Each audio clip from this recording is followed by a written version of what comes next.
I love this car. And even though it's just a Mazda 3 to most people, I actually enjoyed driving this a lot more than my previous BMW 335i. Of course, over the term of my ownership of this car, I've tweaked it quite a bit to make it even more fun to drive. So in today's episode, I'm gonna be going over all the mods I've done so far to my Mazda 3.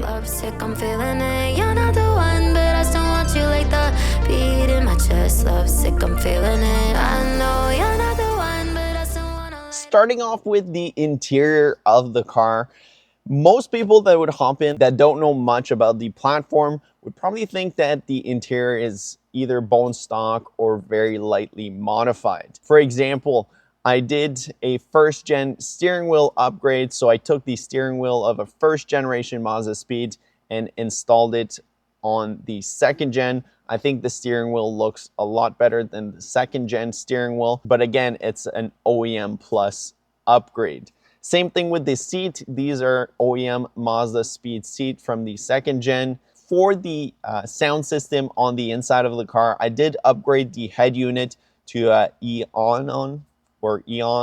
I'm still not sure how to pronounce it, but it did modernize the interior quite a bit. Plus, it came with a backup camera and a dash cam. Overall, I gotta say, it is still a pretty glitchy head unit. It is still very basic.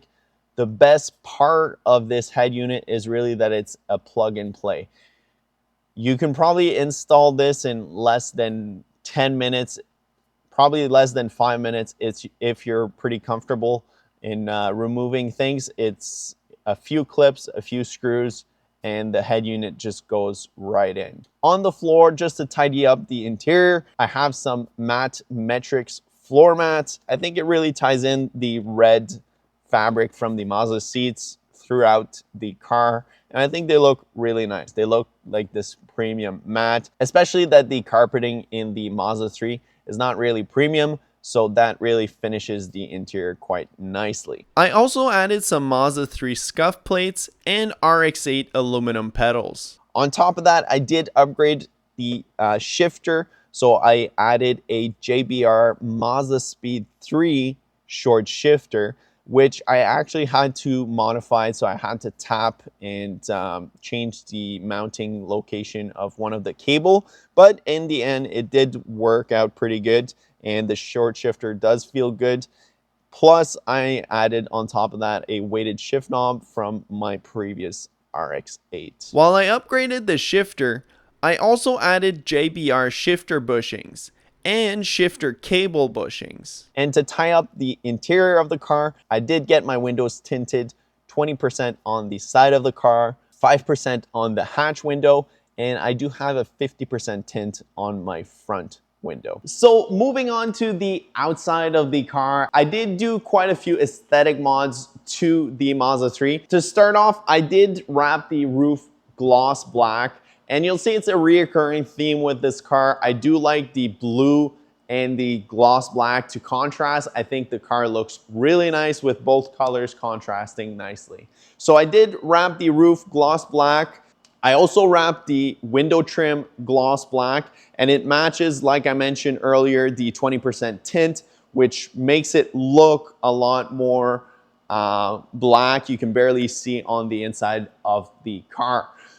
To match that, I do have some black mirror caps. Initially, I painted them myself, but one time I was going at the junkyard and I did see a black Mazda 3. So I took the mirror cap. So these are factory Mazda 3 black mirror caps. I think the black looks a little bit different because there's a little bit of like flakes into it. So it's not exactly like a flat gloss black. In the back of the car, I did add a Mazda Speed 3 spoiler, and I also recently added a Project Motorsport wing extension. I think both those mods really make the back of the car, and I think it looks really nicely. I've also tinted the taillights with some VHT red just to give it that OEM plus look. And I do prefer the red. I think adds a little bit of contrast. On top of that, I did paint the rear diffuser area to mimic the Mazda Speed 3 rear bumper style, and I've also cut out a second hole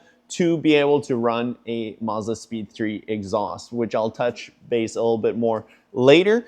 But as far as aesthetic goes, I've added some aftermarket tips to the exhaust. I think these are 4-inch tips if I'm not mistaken, but the link will be in the description below. In the front of the car, I did upgrade my front grille to the OEM GT one. So this one from the factory comes painted gloss black and has a really nice shine to it. Same thing with the fog light housing. So this Mazda 3 didn't come with fog lights from the factory. I did do an episode where I did some cutouts on the standard grille and fitted some fog lights that way, but the proper fog light housing I think looks a lot better than just having some cutouts. So I was able to source some with the grille off my other Mazda 3 that I purchased. Now this lip supposedly is from eBay. I did buy it used off Marketplace, trying to make it look a little bit like the E46 M3 chin extension. I think that's what they're called.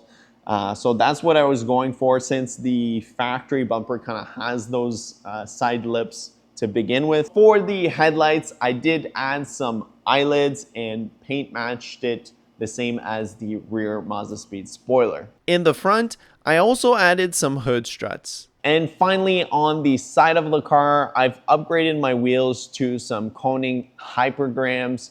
They are 17/8 plus 35 offset, with 10mm spacers in the rear to dial in the fitment. I also added the side skirt that I also got used off Marketplace.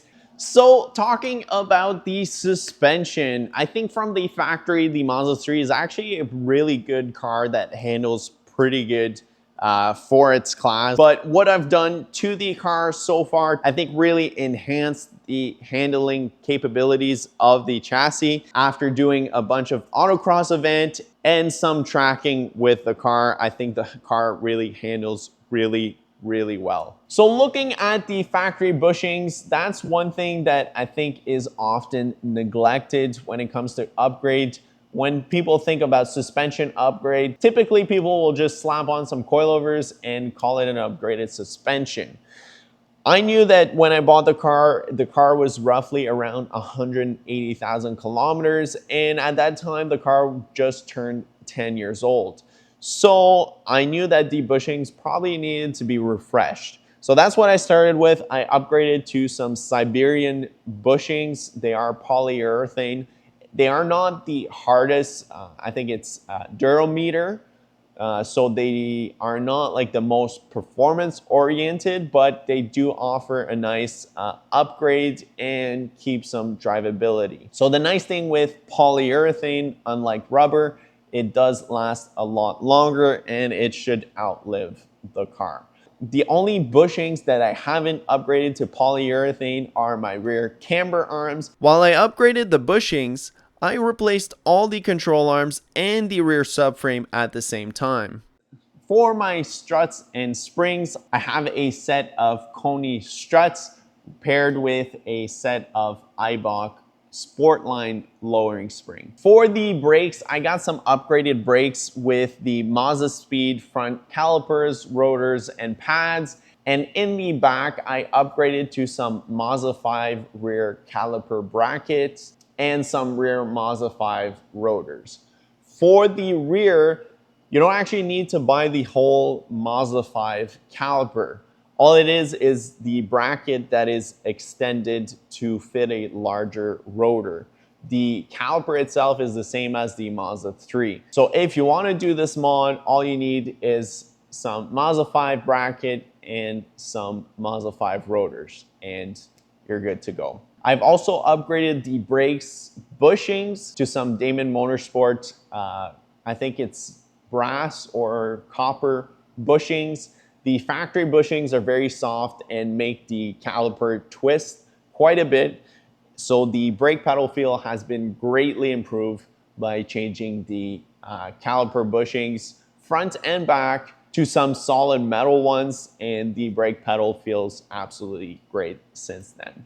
On my previous white Mazda 3, I did upgrade the brake lines to some stainless steel. I think it was some Stop Tech braided brake lines, and the brake pedal felt great at the time. I do wish I had experienced how the brake pedal would have felt with the caliper bushing plus the braided brake lines. Eventually, I would like to upgrade the brake lines on this one to some braided brake lines like I had on my previous Mazda 3. And finally, as suspension goes, I have an upgraded rear sway bar. I think it's a Hotchkiss one if I'm not mistaken. It's a 32 millimeter rear sway bar. So it's a big upgrade from the factory one. The factory Mazda 3 one, I think, is like 18 millimeters. So that's pretty much double what the factory size is at 32 mil. I previously had a 26 millimeter factory Mazda Speed 3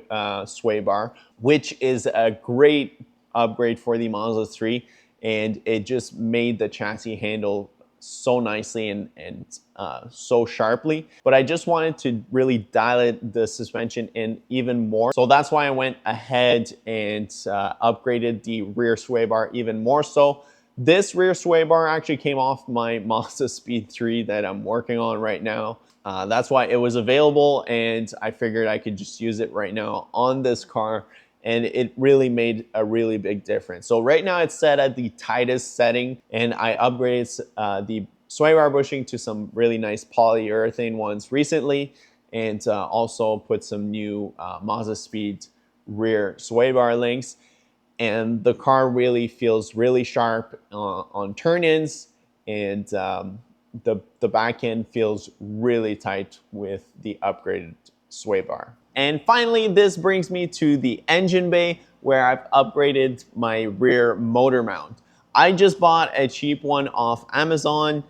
So far, it's been great compared to the factory one. It does add a little bit of NVH, and you do feel a little bit more vibrations throughout the car, but it does improve the shift feel of the car quite a bit. Some people have had mixed experience with these. I've seen some people break the Amazon mounts. So far, it's been pretty good. I know that on top of the rear motor mount, I would like to upgrade my side mounts. I'm not sure if I'm gonna have to do something custom. I think AWR does make a transmission side or a engine side.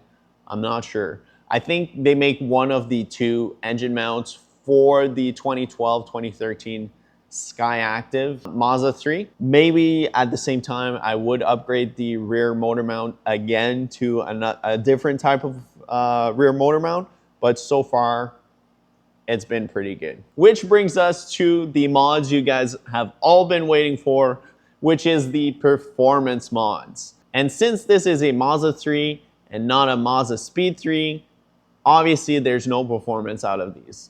So that's the end of the performance mods. All jokes aside, as far as performance goes, I'm actually pretty happy with the way this car feels. Of course, I'm always going to be looking in ways to maximize the power of this Mazda 3.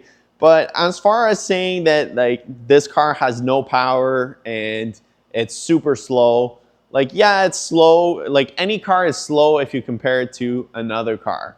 To start off, I did a cold air intake. This cold air intake from AEM is made for the 3rd generation Mazda 3 with the Skyactiv 2-liter. Since this is a Skyactiv, I assumed that it would probably fit with a few tweaks here and there. So the intake fit pretty much bolt on. The only issue I had was to drill to be able to connect it. So I had to tap a hole to really route the wire, so I didn't have to extend it. But apart from that, it fit really nicely. I also added a K-tune velocity stack because the filter was getting pretty worn out, and that added a crazy amount of induction noise. I think it's just a great mod to have a K-tune velocity stack. On top of that, as far as the exhaust goes, I have a full Mazda Speed 3 cat back.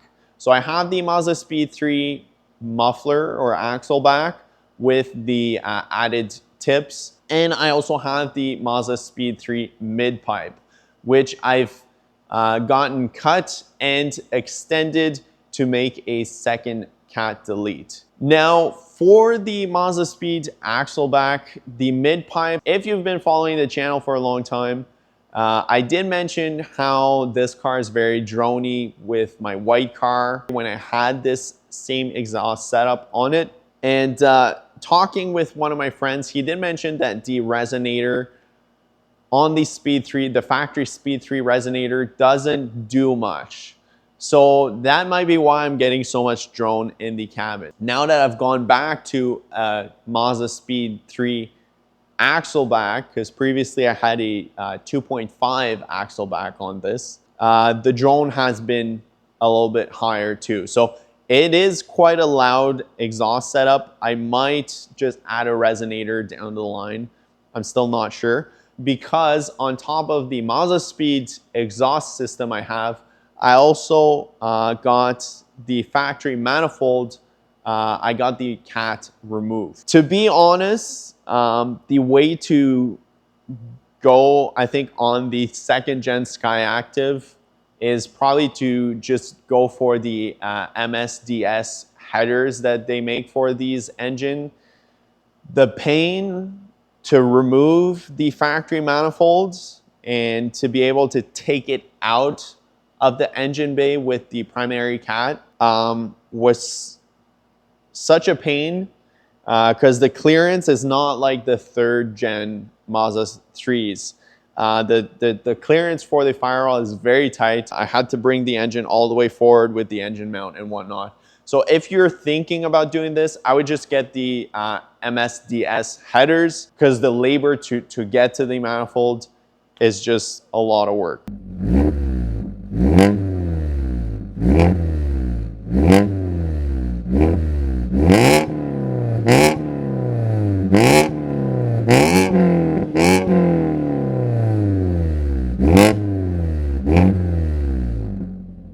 On top of that, I do have some grounding kits. It's a pretty common mod to ground the throttle body to get a little bit more throttle response on the Mazda 3. That's a very common mod for the platform.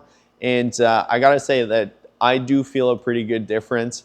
Same thing with the grounding kit. I do feel like it helps with the sound system. Is it that the factory grounds are bad? Is it that they were worn out?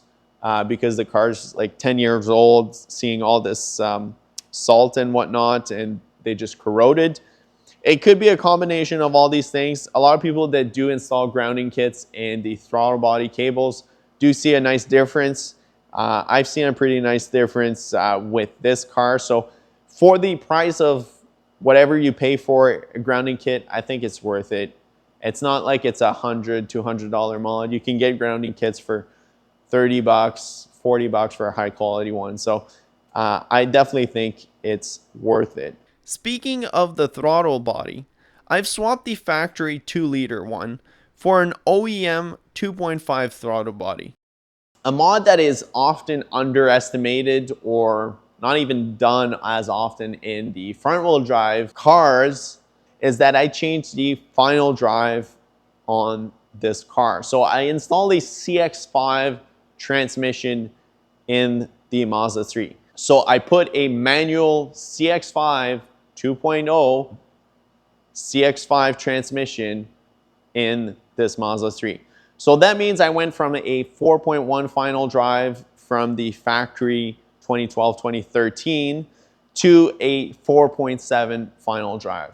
So this just woke up the car, driving it like around. It just gave me some even more low-end torque, because this engine is fairly torquey from the factory, but it just changed the characteristic of the complete car. This made it feel more like a Civic Si type of car, where the gear ratios are super close. And what's nice with this gear ratio is that like you can do pulls in first, second, third, and you can rev it out throughout the RPMs in all these gears. and you don't have to worry about like speeding too much. It's very much like a Miata type. Like, yeah, it's not super powerful, but with the gear ratio being so close, it made a huge difference on how the car actually drives and feels. But the mod that made the most drastic performance gain was definitely getting a tune by Justin Freeman from the Sauce Tune. I can't thank him enough for tuning this car. The car feels completely different. You can rev the car at a higher RPM, which just makes it like way more fun. The car feels so much better and so much more planted with the tune. If you have a Skyactiv, reach out to Justin, get a tune, and you'll feel what these engine can really do. So these are all the mods that I've done so far to this Mazda 3. And I gotta say, it's been a complete blast to mod this car and how far it came with this platform.